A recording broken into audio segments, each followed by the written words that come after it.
Happy Saturday. Welcome, welcome, guys. My name is Raquel Flores, and welcome to Raquel Flores Connection Corner. I am so thrilled to be here and to welcome every single one of you from all corners of the world. Please let me know if you can hear me well, if everything's coming through correctly. And I just want to make sure that everything is running fine. You guys are seeing me, but I'm just so excited to be here. I hope you're having a fantastic Saturday wherever in whatever corner of the world you are, because this is what it's about. The weekend is to relax, enjoy all the festivities, whatever you got going on. So, anyhow, but let me know where you're chiming in from. I love to pull up the comments. I love to see where, like, which country, right? Because we are global. We are definitely global. And shout out to you, Miss Jody Lamb. I already see you. Thank you so much for popping in. I know this is earlier than most of my shows, but it's because we have to do some things right after this show. And, we have activities with my daughters and just so many different things that I have to get done. And so this was the only fitting time. And I don't want to miss a weekend without seeing your beautiful faces displayed and just, listening to your conversations, seeing how you connect. Because at the end of the day, this is about connecting. That's why this show is called Connection Corner. I use it as a safe space for you guys to be able to connect with one another. So I love it. So, cheers to that. I have my coffee, main character energy. I always love joking around with one, with the letters and everything the sayings that the cups have because it really identifies with you. I don't know which one is your favorite one. I know, Jody, you have a couple of mugs that I love in your home, and then maybe you could take a picture of it and post it. I think that would be really cool. Stephen and my brother, thank you so much for coming. How's everything in NYC? Well, you're outside of New York City, I think. But how's everything there, brother? Let us know. We love you so much.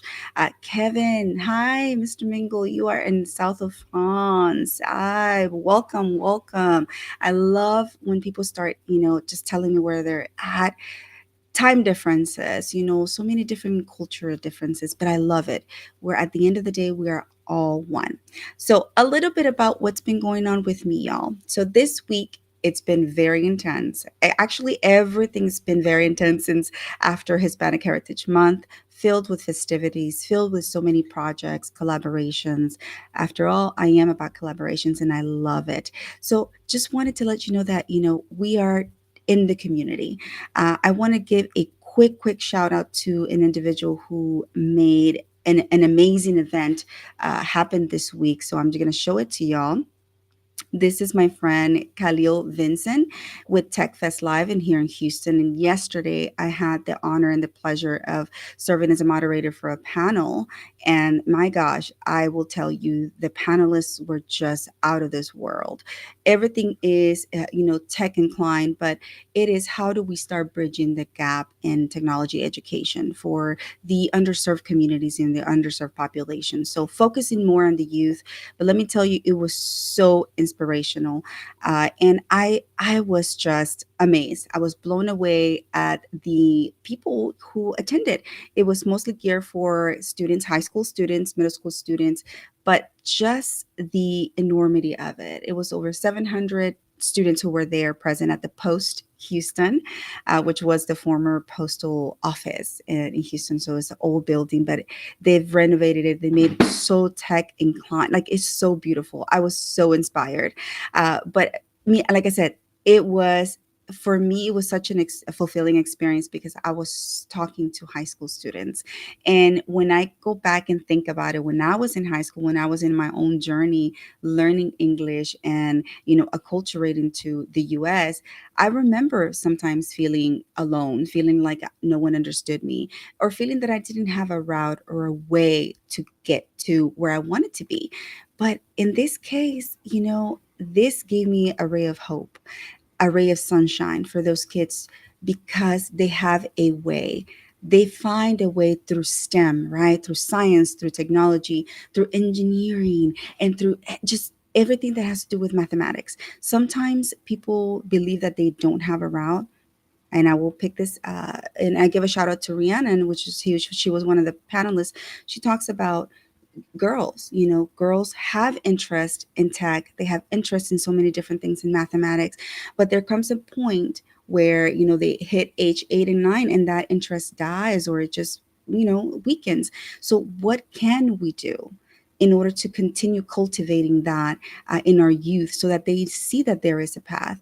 Because as we see traditionally, they are more engineering and all those mathematic careers are more male dominated, and we understand that. But how do we start paving the way for little girls to understand that and see that there is a path? So this is also part of my one of my missions in my platform, to be able to instill that educational value and for individuals to see that there is a path to whatever they want to do. So it was very inspiring, to say the least, to see all those kids in the audience, to talk to them, not just at them, to talk to them and include them in the conversation. So shout out to you, Khalil. You did an amazing job at hosting this and putting it together. Shout out to Joey, just Cup of Joey. He was the host as well. And it was just an honor to meet so many people. Yes, Randy, LinkedIn is sucking with notifications. I understand. And I may not see some of your comments if you're commenting from mobile. So I apologize, but we're going to be here. Just know that I love you. I'm seeing your comments on Restream, but if you're commenting from mobile, I will not see it. But anyhow, so just wanted to give a shout out again to Khalil. He also received a a certificate from the White House for his work with the community and technology. So, big cheers, kudos to you. I'm so proud, and I know your entire family was there rooting for you, and so proud of you. So, Khalil, keep up the good work. My goodness, like so many things going on in the community, and like I said, I am just so thrilled to share that with you. Oh, and now my cat, he's up there. So don't get scared if he starts staring at the screen because he looks like he's possessed. Anyways, as you see, this is my house. It's an organic, authentic as it gets. My daughters are still asleep, but if they come and they'll show up, I mean, that's just the way it is, right? It's mommy life. I'm a single mommy, and I live that, and I enjoy it. And but things happen, right? Things happen, and we're here to support one another. But anyhow, so having said that, I do want to give a shout out to one of my biggest cheerleaders out there, and I'm also your cheerleader, my brother Chris Malizuski from Walking Tall Movement. I lost a bet to you, so and I pay. So our bet was for fantasy football. If you guys don't know, we have this league for the Hounds of Business. It's a fantasy football league, and there's 9 of us, 10 of us. Shout out to all of the ones who are in there. And so we have side bets whenever our team loses. And unfortunately, my team lost against his during their week, and so we had a bet. So he was so gracious. Thank you, Chris. You are so gracious. You had to make sure that I pay up and I fulfill the bet. So he didn't even give me the opportunity to actually purchase anything. He actually sent it himself. So without further ado, I have to pay up, and my I guess the challenge was I needed to wear a bears thingy. So here it is, Mr. Chris. Take a picture of it.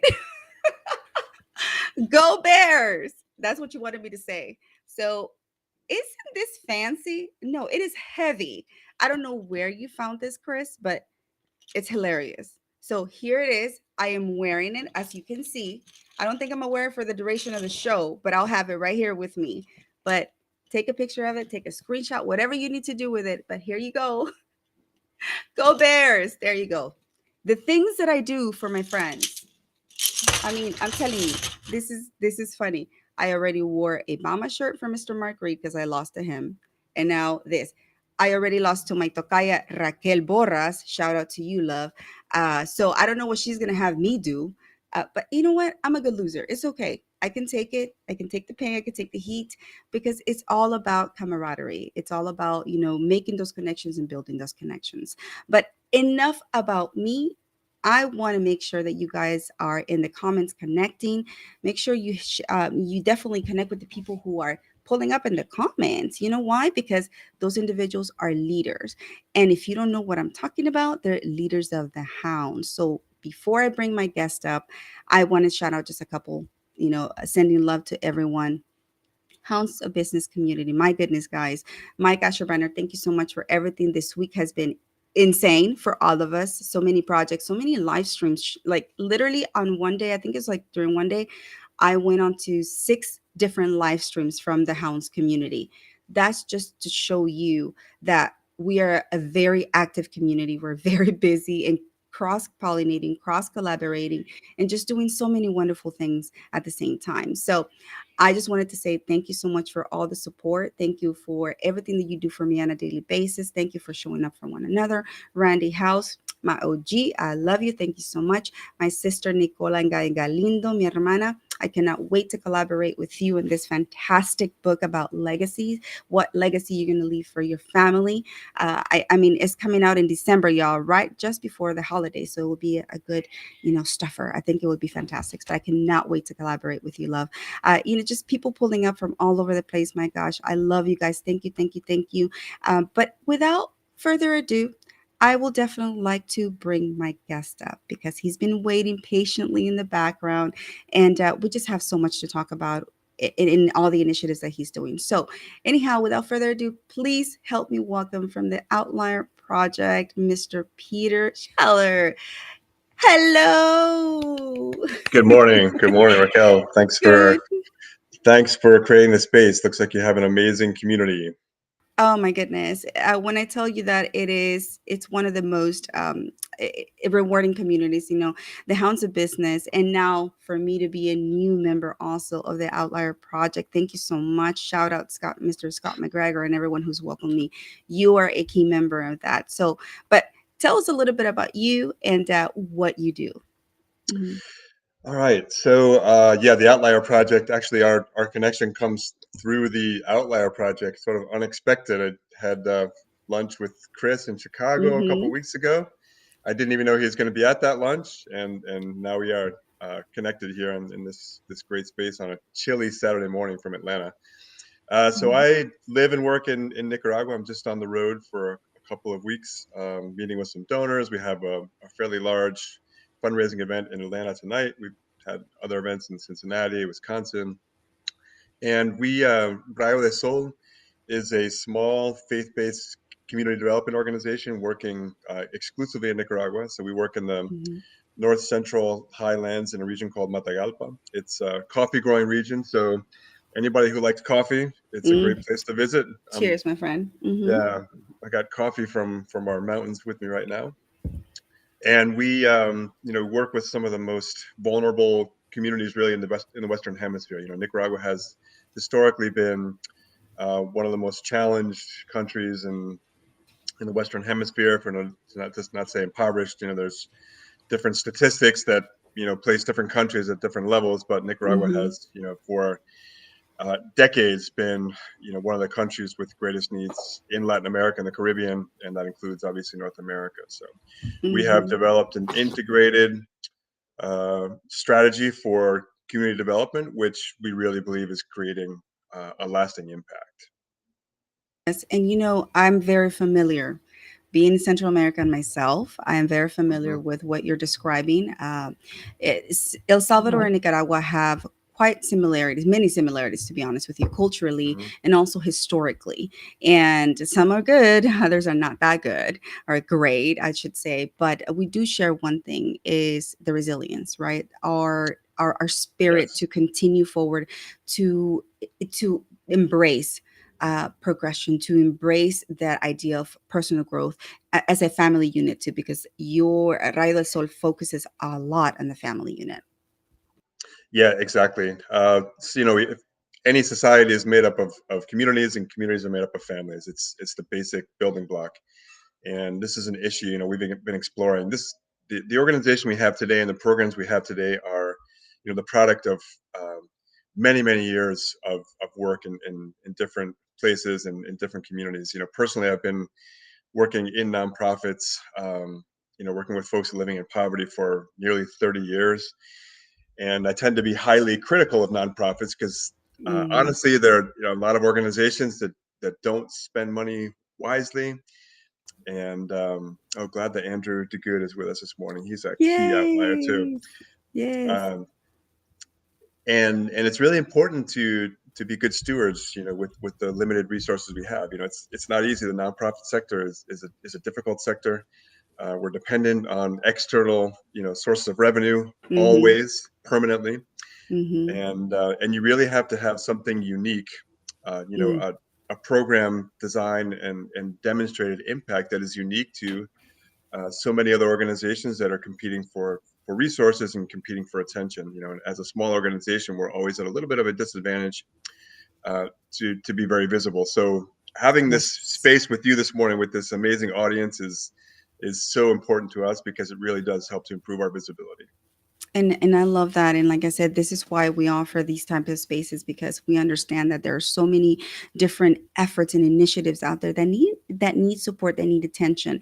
But not only just that, it's just the to go to the root of what you're doing. You are changing lives for the positive. You are doing so much community work and with so many different organizations in Nicaragua. And you're deep, I mean, like I said, in the communities, from what I've read and for what I'm learning from you, you all service up 37 schools, correct? That's correct. Yes. Hmm. Yeah, we've chosen intentionally to focus all of our efforts on this one particular region. We could keep growing out, in sort of concentric circles, almost exponentially, because if we manage to eliminate poverty in the region where we're working, we could just keep going outwards, and we'd have communities, living in the same conditions. So that's why we don't have an international focus. Some organizations will have projects or programs in different countries or even in different regions. And obviously, I think a lot of people in this community are in the business sector. You know that if you set up, offices or franchises in remote locations, your overhead rates go up because it's much harder to manage, and it's really hard to stay true to your focus, to your mission, and to be as effective as possible. So we are Hmm. poised to grow. We've designed programs that can be replicated quite easily and moved to different locations, depending on availability of resources. But that's sort of our philosophy behind staying in a sort of limited geographic area so that we can increase our impact and keep our expenses as low as possible. I mean, I like I said, I love and I admire everything that you've done in over, gosh, like over 20 years. But my question to you, and this is one of the most alluring things about your story, is how did you get there and why Nicaragua? So let's take us back to the beginning. Yeah, that's a great question. I think one of the best decisions that I've probably ever made in my life was not to go straight into college after high school. Um, I think if I had gone straight into college, I would have ended up studying something that wasn't really of great interest, and it would have been a waste of time and money. So, um, having been out, for 4 or 5 years, just roofing houses and trying to stay out of trouble, not very well that was a great way to kind of get a little bit of life experience and focus. And when I started back to school, I had already started working in some nonprofits and volunteering and getting to know people in the nonprofit sector. And I discovered that you could actually make a career out of it. Before that, I thought it was sort of a hobby, something you could do on the side, a pastime. But I realized, through those years of experience, that you really could dedicate your life to that and still make a living. Obviously, if you go into the nonprofit sector, you can forget about accumulating a lot of wealth because it just doesn't happen. We have very limited resources, but it is possible to make a good life. So I ended up going to Virginia Commonwealth University, and fortunately for me, they had what they called a non-traditional studies program there, so you could design your own major. Had to be approved by a committee, and I designed a major called community organization with a minor in Spanish. And so it was focused on Mhm. social, political, environmental development. I had a lot of classes in social work, sociology, environmental studies, urban studies, and classes in Spanish. So when I finished, I was looking for a volunteer opportunity in Latin America. Didn't want to just be a backpacking tourist. I really wanted to work, and ended up in Central America. And I fell in love, and it absolutely blew my mind. This was mid '90s, because prior to that, I had been working with homeless folks in Richmond, Virginia, which population with immeasurable needs. But when I got to Central America, the depth and the breadth of the poverty was so overwhelming that I really knew that it was a life commitment to try and make changes there. So I Mhm. was down there for a few months as a volunteer, and then about a year later, when I was back in the States, I got an actual paying job offer to go back, and I made a 2-year commitment, and I'm about 26 years into that 2-year commitment, and I'm not sure when my contract is up, but Yeah. Well, it's safe to say that, man, when the first time that I actually chatted with you, which was literally last week, right. it's safe to say that sometimes I even, when I feel like you're more Central American than me. I'm like, he sounds like a Nicaraguan. He sounds like a Nica. I'm like, oh my God, like this is so cool. But it's for me, it's so beautiful to see how, and I will say, and dearly, an outsider can embrace, our culture, our Central American ways, and understand that we have very, very basic needs, but they're massive in impact and how they can impact Mhm. the quality of life that people have in those communities that it's sometimes, they don't even have the access to the most basic things. I was reading like latrines, right? Y'all help build many in the community for those families who really are needy. Tell us a little bit more about how that, because I know there are so many different initiatives within the global effort that you guys are doing. So can you break it down for us, all the different Yes, types? absolutely. Poverty is complex. It really is a complex issue. There are a lot of factors, especially in Latin America. Latin America's political history is is very complex. And largely responsible for the conditions that exist today. Central America and Latin America in general is a resource-rich region that has been exploited from external and internal sources for generations, literally for generations. And I always tell people that Nicaragua is only poor because of politics. Really, it has a lot to do with foreign intervention, and also has a lot to do with the way that the system has been run internally. So in response to that, poverty also means that there's a lack of your basic needs being met. Not enough food on the table, inadequate housing conditions. A lot of times, it's lack of access to water, electricity, not being able to keep children in school for simple reasons like not having a pair of shoes or not having notebooks, and also a lack of opportunities when you manage to get kids into the formal education system and um, get them through elementary and secondary school. Then there's a lack of opportunities. So we've sort of built out the program strategy that responds to those different and changing needs. So as a non-denominational faith-based organization, we also do respond to people's spiritual needs. We create a really open and inclusive format. We're not trying to convert people or plant churches or anything like that. We just create a space where kids, young people, and adults can kind of explore their faith together. People from different traditions, and have that be sort of the foundation of their lives, because that is a critical element of quality of life, in our opinion. And that's Hmm. what motivates us to do what we do, but it's not an exclusive factor by any means.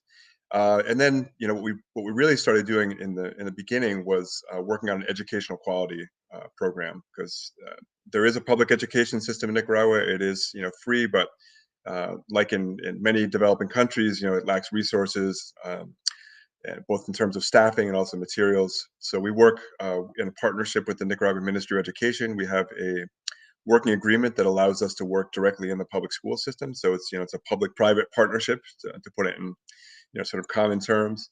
And so we make infrastructure improvements. We provide training for teachers. We set up school libraries because there's very little reading material Hmm. available in schools. Reading materials is very scarce in Nicaragua and very expensive because there's no publishing industry in the country. So everything is imported, which means obviously prices are much higher. Hmm.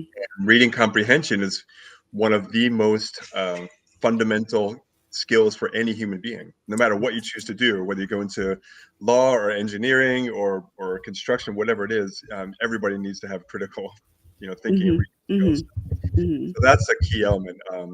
Our educational quality program also includes school nutrition, because malnutrition continues to be a significant uh, challenge for many families, and obviously a child that is not well fed and is hungry and or has some kind of nutrient deficiency can't learn as well. So Hmm. we also Hmm. provide a nutritious meal every school day. So in education, we started out focusing on elementary education, and then after a few years, we discovered that we had the amazing problem to deal with of now what do we do once kids get through the sixth grade? So we started a high school scholarship program to make sure that kids could continue because, as you well know, it's very Yeah. common for young people to have to go start working at a very young age to contribute to the family income, and and it's often a deterrent from kids being able to stay in school and go to high school. So we Mm-hmm. have I should backtrack a little bit. So in the educational quality program, we work with about 5,000 students in those 37 communities, and we work directly with 250 teachers. In the high school program, we have 800 young people this year, most of whom are in high school. But now that we've been implementing this program for a while, we've had some high school graduates too. So we have sort of a select group of students that have university and technical scholarships, so they can continue Wow. their development. About 75 of those 800 are university or technical school level. Also, That's another amazing. yeah, another part of our strategy is health because there is socialized medicine in Nicaragua. It's a well-designed program based on the Cuban model, which is one of the world's greatest examples of public Yes. health. Yes. But it's also under resourced, and so we work also with the Ministry of Health to provide basic health services to both rural and urban communities where there is very limited access. Because as again, Yep. children and adults that aren't healthy, they don't have access to medicine, have a really difficult time, studying and learning and working and being, productive and prospering. So health is a key part of it. And the last program is we call community development, which focuses more on economic development strategies. So in the urban areas where we work, we focus on vocational training for young people and adults and small business development. So we have a small fund for family Mm-hmm. businesses, a micro lending fund. And the rural areas where there's been a considerable environmental damage, we have also focused on climate change mitigation. So we have a reforestation initiative. We create food forests, which is basically reforesting with fruit trees. We use a system called the biointensive method, which is a small scale organic agriculture system that produces more food per square foot than almost any system on the planet.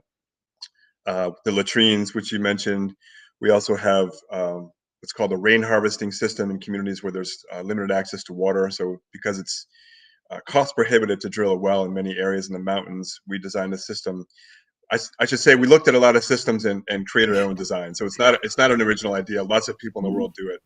That captures rain coming off the roof and channels it to a sanitary tank where it's stored for the dry months because we have 6 months of rain and 6 months of dry in Nicaragua. Mm-hmm.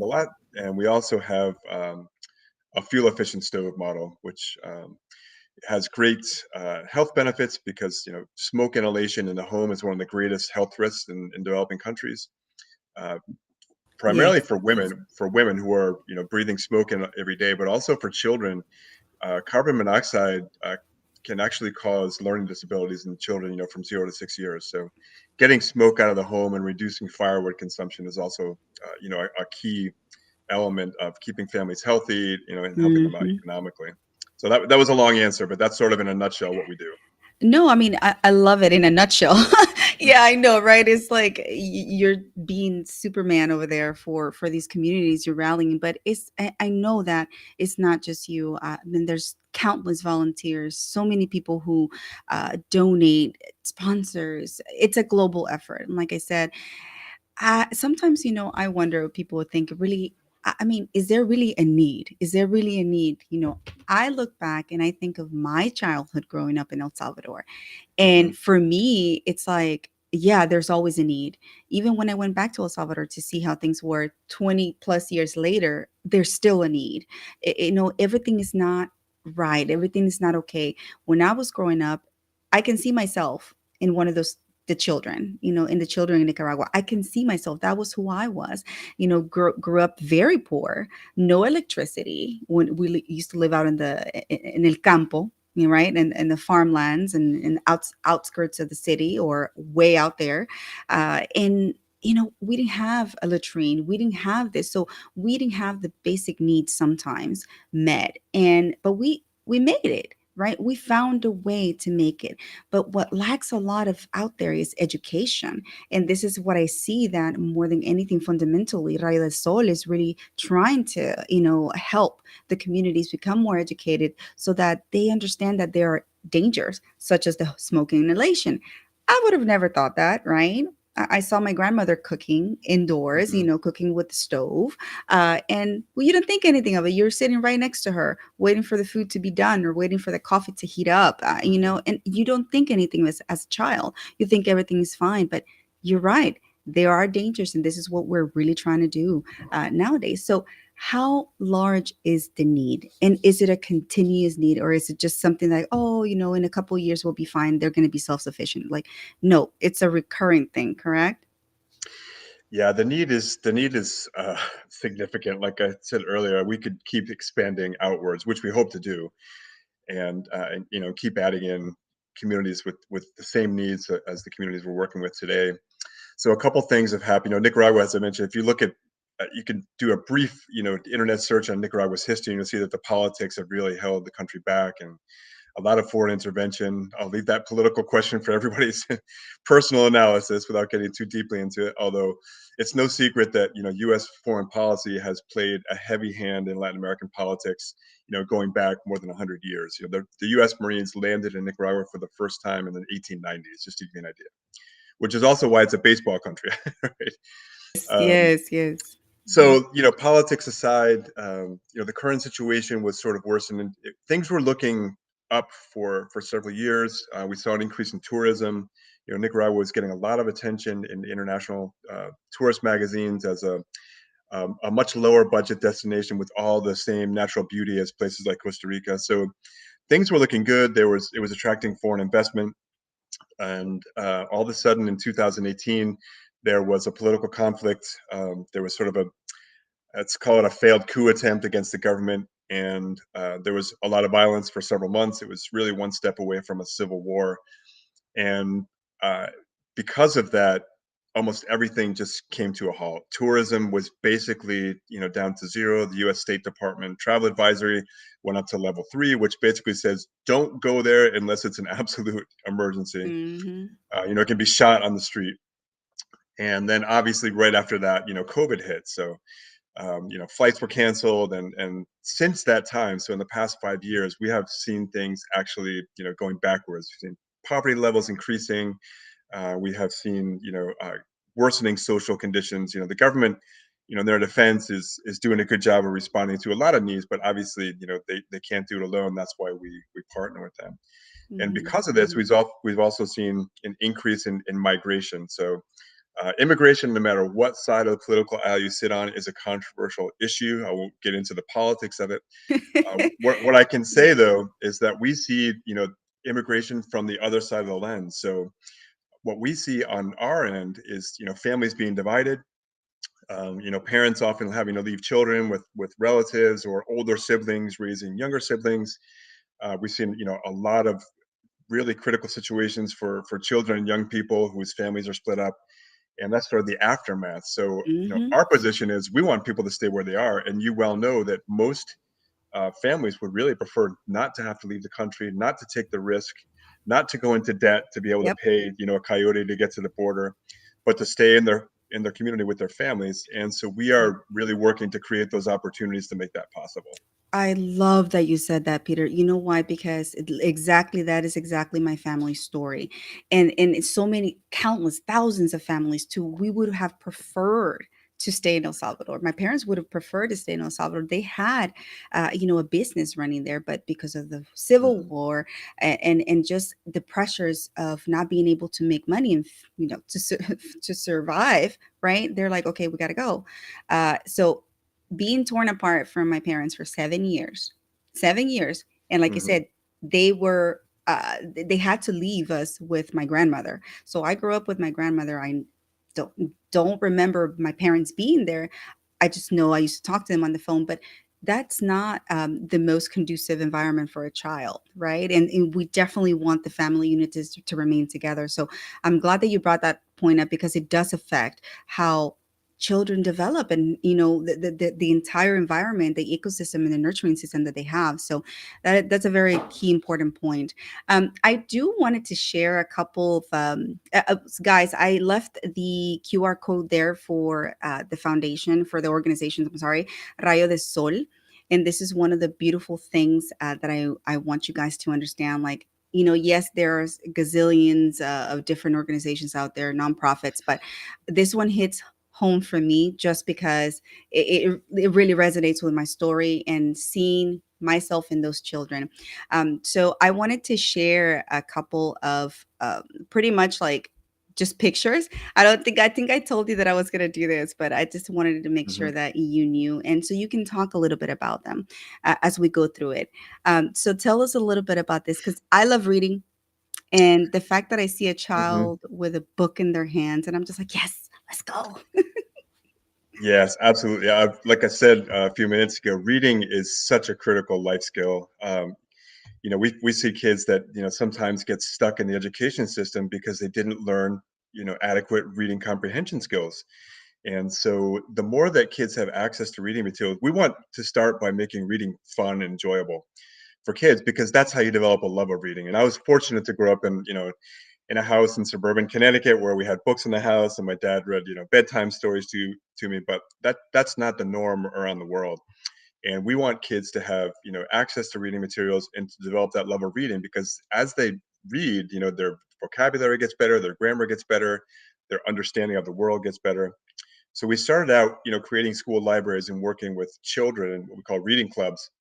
But then at some point we realized that the teachers don't read and teachers don't really like to read. So Mm, we decided to do something a little bit risky, because we are outliers at the end of the day. And we started teachers reading clubs, which were voluntary participation. We kind of made it an open, non-threatening space. People in Nicaragua tend to think of reading as sort of a chore, something that's necessary but not mm-hmm, pleasant. And we started just introducing interesting, fun literature to teachers, short stories and things that were easy to read and digest, and have discussions about it. And now it's one of the most popular things that we do. We've got more than 150 teachers that participate voluntarily, and we make teachers read out loud and analyze and discuss different concepts that we're reading, not so much from a literary perspective but just a life mm-hmm, perspective, like how can I relate this story to my life. And mm-hmm. I think we've made some significant progress in reading both with children and with adults. I love that. I love that. Just because, like I said, reading for me was fundamental when I was learning English. And I too am literally like just breaking that narrative that we don't like to read, because Salvadoran people really don't like to read either. I'm just Hmm. telling you this. So we have so many similarities, but Yep. how do we start breaking that or changing the narrative and the generational curses, right? So, and these are some of the aspects that when I think of my culture and reflect on it, I'm like, okay, that will stop with me. My kids will not carry that forward in our legacy. So it's amazing. So people send books. How can, do we just donate books, or how do we get them to you? Um, I mean, if we get donated books, we can find a way to get them there. Honestly, it's a lot easier for us to buy books locally. There are only a couple of book Makes sense. suppliers, Hmm. but we do belong to. There's a national initiative. It's called the National Reading Campaign. It's a coalition of about 30 organizations and some for-profit businesses Hmm. that have come together to promote reading in elementary schools. And so Okay. through this coalition, we do sort of bulk purchasing. Okay. Honestly, it's a little bit difficult for us to get a lot of resources into the country right now. It's sort of expensive. The tax structure has been Mm, uh, readjusted to accommodate for the economic conditions, and it can be a little bit expensive to get them there. understood. However, if people had a lot of donated books, we would find a way to get them there. But Yes. to be perfectly frank about it, a cash donation so that we can purchase books on our end is probably an easier way to get it done. It makes sense. Thank you for clarifying that. I just, I didn't think about it. I just think of, yes, let's get booked together and ship them. But it makes sense on all the logistics. What about, can you tell us a little bit more about this right here? Oh yes. So again, sort of to compare it, with I know not all of us in the community are from the U.S., but speaking from a U.S. perspective, um, in a pretty much any small town or city, as a kid, you can choose to participate in different sports, or you could choose an instrument in the school band, or Hmm. or theater. I mean, we just have a wealth of opportunities available, and all of those activities contribute to our development as human beings and also increase learning potential, right? So art and sports and things like that aren't just fun, they actually do increase learning capability. That's been proven scientifically. And because not very much is available for kids in Nicaragua, we try and create as many opportunities as possible. So this picture, for example, every year we organize sports activities. Some of them are, for the smaller kids, we do sort of like local traditional games, and the bigger kids will play kickball and soccer and things like that. It just creates, a recreational space, where kids can have fun, and it's a safe space. But it also does contribute, to their development and to their learning capacity. So Hmm. it's something that we would really like to do more with in terms of sports. In fact, a couple of weeks ago, I met with some friends in Milwaukee that have an organization called Sports Philanthropy Network, which is something that we're exploring a partnership. But if anybody has ideas about how to build out sports and recreation programs, we are always open to suggestions about how we can do a better job of what we're trying to do. Love that. Well, I believe LinkedIn is definitely the place to be able to look for those collaborative partnerships. So y'all make sure that y'all hit us up. I'll put the QR code in a little bit here because I just want to make sure that y'all get everything, understand everything that Mr. Peter and Rayo De Sol are doing. So I do have more pictures because, like I said, I fell in love with everything, and every single thing that y'all do is how ingrained it is in and founded in education. So this one right here was one of my favorite ones. Yeah, thanks. So I'm going to make a quick response to Paul's question about my favorite thing about Nicaragua, besides coffee. Leave coffee Ah, aside. Just yes. after coffee, I usually tell people the reason I decided to stay is because of family and community. As we talked about, it's a culture that is still really rooted in family and community, and it's not that that has disappeared completely in other parts of the world, but it's definitely in danger of disappearing. Certainly in the Northeast, where I'm from, it's sort of a cold, distant culture. But in Nicaragua, if you just when you get there in February, Paul, I'm glad you're going on that trip. You will find that you will be welcomed with open arms into the community as soon as you step off the plane. Um, Mhm, so mhm, this photo is something we started a couple of years ago. Since we have so many kids that are in high school and university or on their way to university, we also discovered that it's really difficult for kids to have mentors in their families because a lot of the kids in our program are the first students in their family to go to high school. So it's difficult for families to help kids make a decision on what to study or what kind of career to choose because they simply don't have that experience. mhm, So we set up what we call a vocational fair. We invite local universities, local technical schools, because we are also large proponents of technical education, as a great alternative to university. Not everybody has to go to university to have a good career and a good life. Technical schools, and there is a public system in Nicaragua, which is really good. So we encourage a lot of kids to go into technical fields as well. And we also get some local professionals to come to this fair and just kind of talk about, how they made the decision to study what they studied, what their work entails, what their academic program was like, and just help kids to have a better understanding of different options that they have. And we also do some evaluations with kids so they can identify their skills and their abilities and also their passions, because a lot of kids will just sort of generically choose a field, like business administration or accounting mhm, or something like that, because I think it's a way to get a good decent job. But mhm. we also want them to go into fields about which they feel passionate and have a real interest. So it's really a mentoring process by which we try and guide kids towards the best possible decision. And that's why this speaks a lot to me, to be honest with you, because when I was going through my teenage years, trying to acculturate, assimilate, I just didn't have a mentor that way. I didn't have a role model to guide me in navigating. my possibilities, right? So I never thought anything like being the first one to go to college in my family was a possibility, or being the first one to, yes, I want to become a doctor, or Hmm. being an engineer. Like that never crossed my mind because it wasn't ingrained, it wasn't passed down. So I'm just so happy that you're breaking that narrative, like you're breaking the generational curse that we bring from our culture, because it's so important. All these, the young kids, they can dream, but now that dream can be palpable. You can do it. And being able to give them a path, that is what made the Hmm. difference for me. That I was given a path and say, yes, you can do this, Raquel, so go out there and do it. And so this is, Hmm. to me, this is important. So I, man, I applaud you. Like, I am just so inspired. If you're not inspired, I don't know what you need to do, in the audience. But this is another one that I loved because I love art. I love seeing kids expressing themselves through art, and it's a healthy way also, right? Absolutely. So creativity is one of our core values. It's so important to everything we do. From everything from our program design, which we use a lot of creativity in designing programs and in community involvement, but also just giving kids that opportunity for that sort of open expression. Because again, it's fun, it's satisfying, but it also does contribute to intellectual development. So it's Yes. multi-purpose. I mean, it really does help to. Um, and I'm definitely not an expert on this, but to activate areas of our brain which are normally dormant. So when you play sports, or if you participate in art classes or an art project, it's like sending signals to parts of our brain that we don't use on a day-to-day basis, and that Mm-hmm. just increases our learning capability and increases our academic potential, and it just really enriches our lives in general. So we try and create as many opportunities for creative activities for kids as well.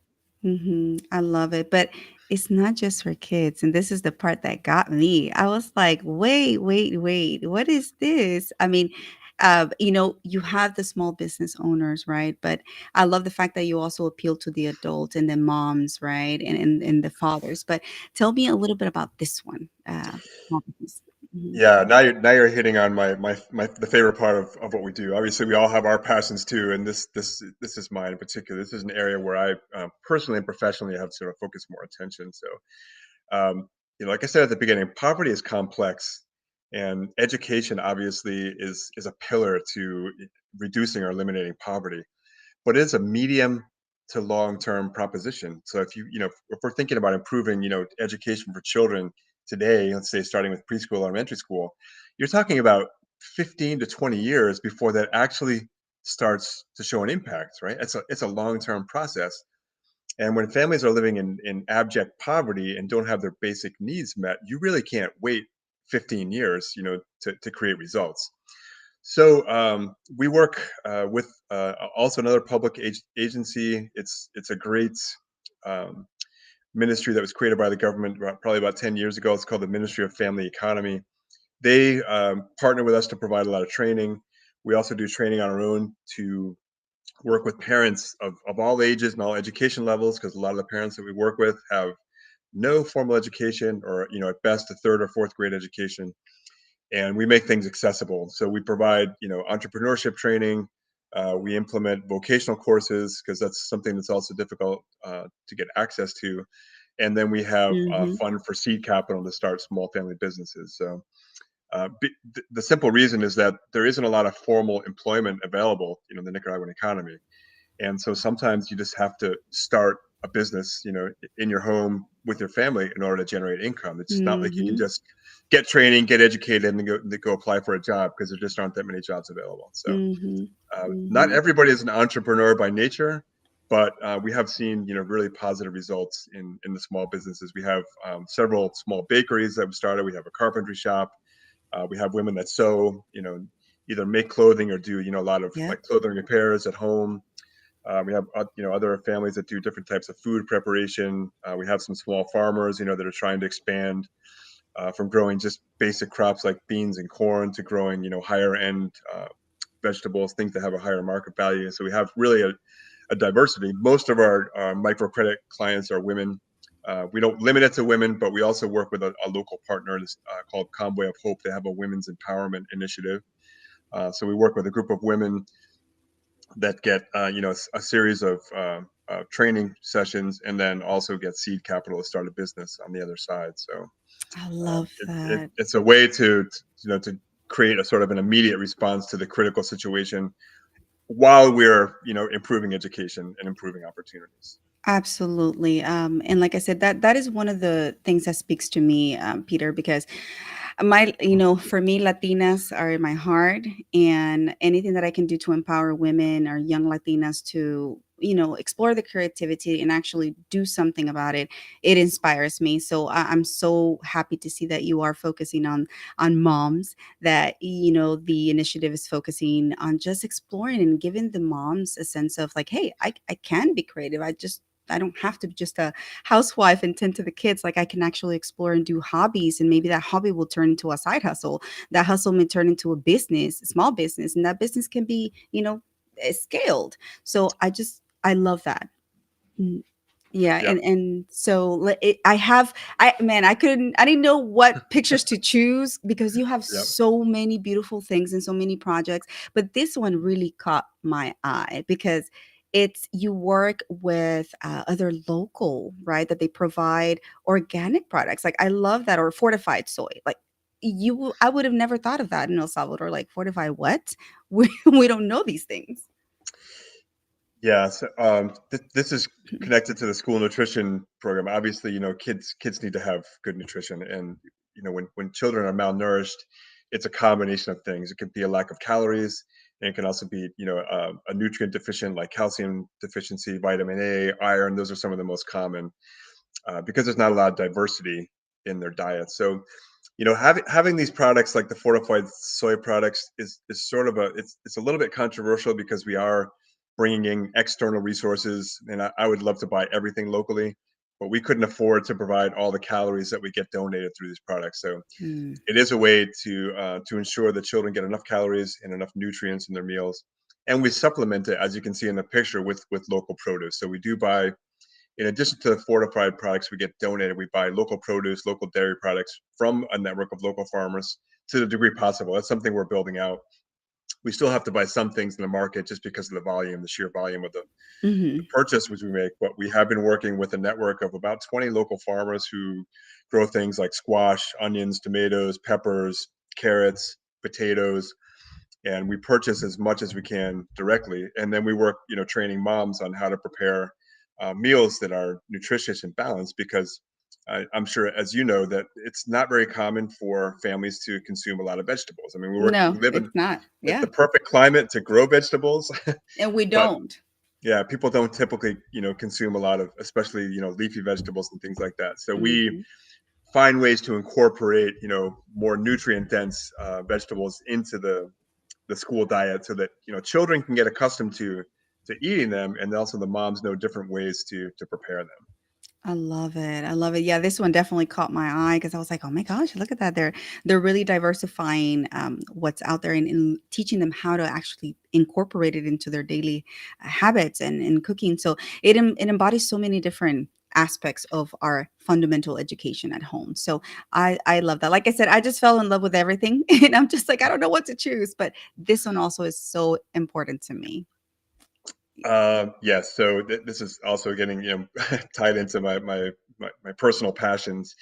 The area we work in, Nicaragua has not done a very good job of conserving natural resources like Costa Rica has. There's not a national park system. There isn't sufficient legislation, uh, environmentally.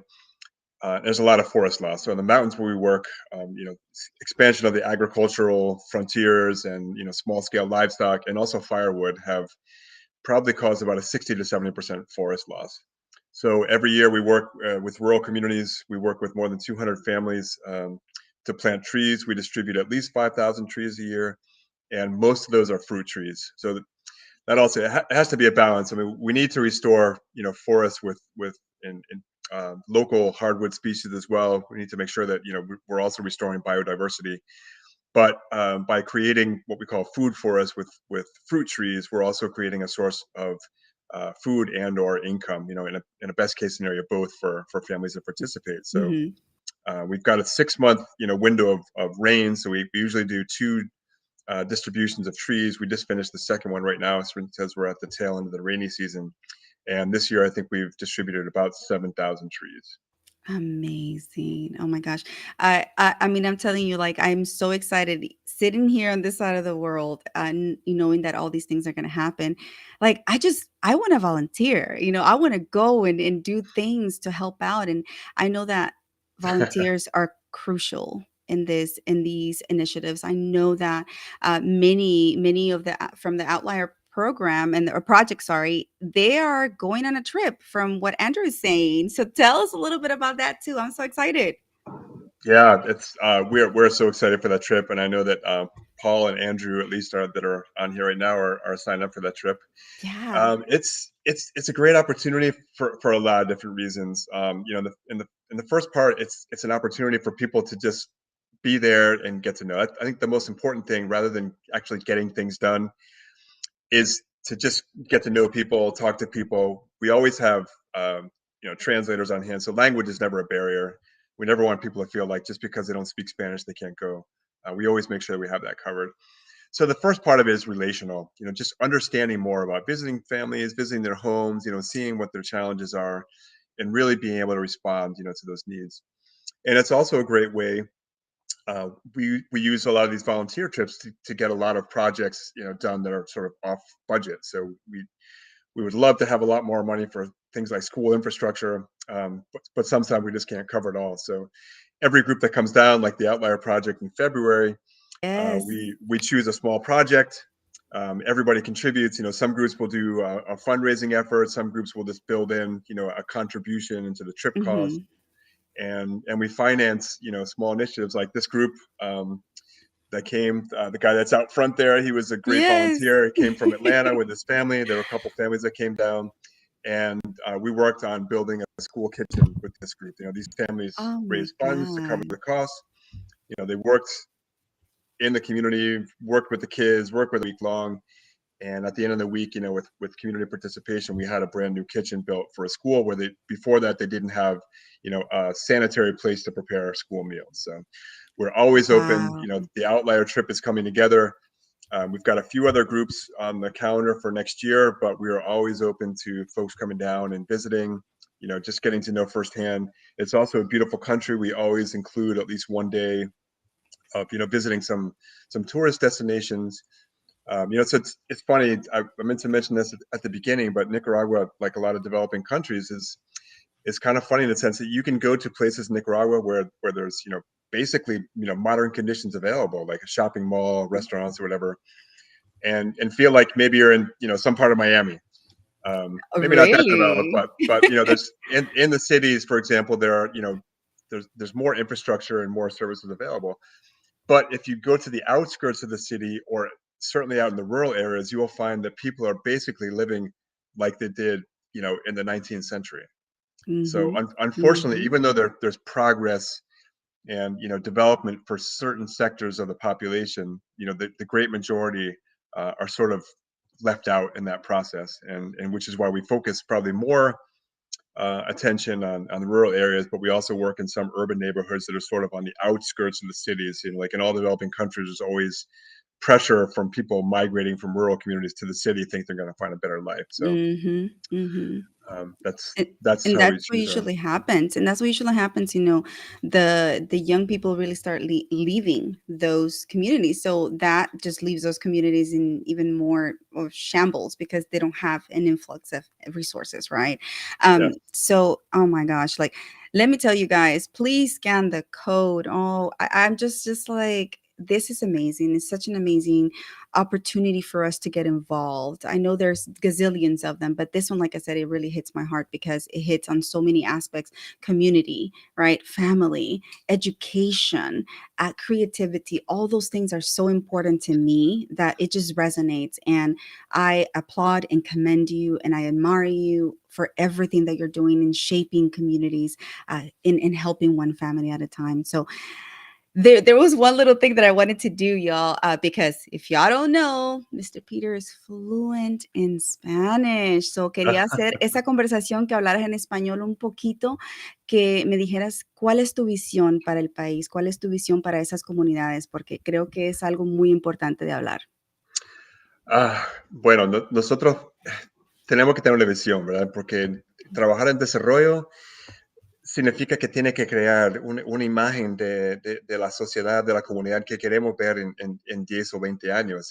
Es un sueño, porque de otra manera yo creo que vivir con el día al día, con la presión de la pobreza, de la escasez de recursos, puede ser muy frustrante, ¿verdad? Y mucha gente se decepciona y se queda en el camino, honestamente. Ujú. Pero nosotros tenemos que instalar un sentido de esperanza en las personas, en las familias, en las comunidades, de que algo mejor realmente es posible. Y solo es posible cuando todos trabajamos juntos. Y esa es la motivación de tener tantos voluntarios, de tener las comunidades involucradas en cada aspecto de nuestros programas para poder realmente construir en conjunto pues un futuro diferente. Mi gato que se cruza aquí. Sí. Pero la verdad te digo, Peter, que eres una persona, yo soy súper admirada con todo tu esfuerzo. Es un esfuerzo y una iniciativa del corazón y creo que eso es algo que nos identifica y por eso nos unimos cuando las personas nos reconocemos el uno al otro, que tenemos un corazón que quiere hacer el bien para la comunidad. Yo creo que eso es algo que nos une más. En esta sociedad que nos quiere literalmente separar y dividir, nosotros estamos buscando una manera de cómo unirnos, aliarnos y juntos crear un nuevo futuro para nuestras familias y para nuestros hijos. Te agradezco Sí. por el tiempo, te agradezco por toda la lucha y todo lo que estás haciendo. Un saludo para el proyecto de Outlier. So I'm going to switch back. The Outlier Project, thank you so much for the opportunity to meet such a fantastic individual like Mr. Peter. I know there's so many. I saw Andrew, I saw Paul, so many others in there. And shout out to you, Mr. Scott McGregor, for creating such a Mhm. community that is with heart. And this is the one thing that, like I said, it appealed to me because this is what I do every single day. We lead with kindness, we lead with love, and also impacting communities in way of education. So I want to thank you for the opportunity to learn more about you and let us know how we can connect with you, how people can connect and support. Yeah, thank you so much, Raquel, for creating this space. It's been amazing. I've been reading all the comments as we go, and I've abstained from responding. So I hope that I can get connected, directly with a lot of the folks on the Yeah, I can't that are keep up, connected Peter. today. I can't keep up with the comments, so we can always go back after the show. Yeah. Yeah, so if anybody's interested in, and if there's a question that didn't get answered, please feel free to just send me an invite to connect on LinkedIn, and we can have more conversations about it. So, obviously, in the nonprofit sector, we always need resources. Right now I'm on a 3-week fundraising trip because, like I said in the beginning, we don't have a way of generating revenue. I can say, and I'll say this with all sincerity, having worked in nonprofits for so long, and being highly critical of a lot of nonprofits, we are extremely responsible stewards with the resources we have. There are a lot of good organizations out there, but a lot of organizations also that really dilute their impact, through a lot of different expenses. So we try and have the lowest overhead rate possible and dedicate as much as possible directly to our program. So if people are interested in coming down on a trip or volunteering, that's definitely an option. We always need donors. I think sometimes people feel like if they can't write a $10,000 check, they can't donate. But we have donors that give $25 a month. $25 a month Mhm. covers a high school scholarship for the entire year. It's Yep. $300. Yep. A stove, for example, costs $200. So any amount that people are willing to donate is so much appreciated. Every dollar has a great impact in Nicaragua. The dollars go a lot farther. So we welcome people to contribute if you're able. If you have questions, if you want to designate your donation to something specific, that's fine too. We can definitely do that. Please contact me directly if you have any questions. Our financials are public record. I don't know if everybody knows this, but if you're going to donate to a nonprofit, you can look up what's called their 990 report, which is the report we file with the IRS, and all of that is public record. So if you have any doubts about how we spend our money, who makes what and all that, you can see all of that on our financials, and Mhm. we're an open book. we do a lot of things pretty well. There are a lot of things we'd like to improve, and we're always open to people making suggestions on how we can work better. Amazing. Oh my gosh. I'm telling you guys, so I urge you to connect with Mr. Peter, connect, support Rayo De Sol. I'm so in love. I'm gonna tell you that right now. Like I'm speechless because I'm like, I just want to say so much, but I know we run out of time. And I just want to tell everyone, if you don't know how to start helping, the first thing you do is just share this information with somebody who would appreciate this, because like I said, there are so many individuals who are needing just any type of help, whether it's financial, whether it's educational. There are always communities that are needy, and we definitely want to make sure that we are helping as much as we can. And I am just so thrilled to have been able to find this and meet you, and now we're going to try to work together and see what we can do, collaborate, because again, this is why we're doing this. We are meeting people, connecting with folks who are doing great things in the world. And what else, like, what can I say? I'm inspired. So, any parting words on your end before we wrap up, Peter?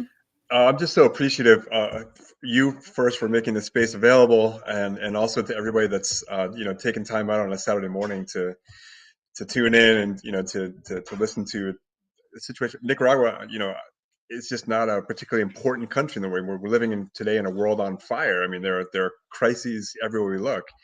And small countries that don't make the news a lot are kind of forgotten.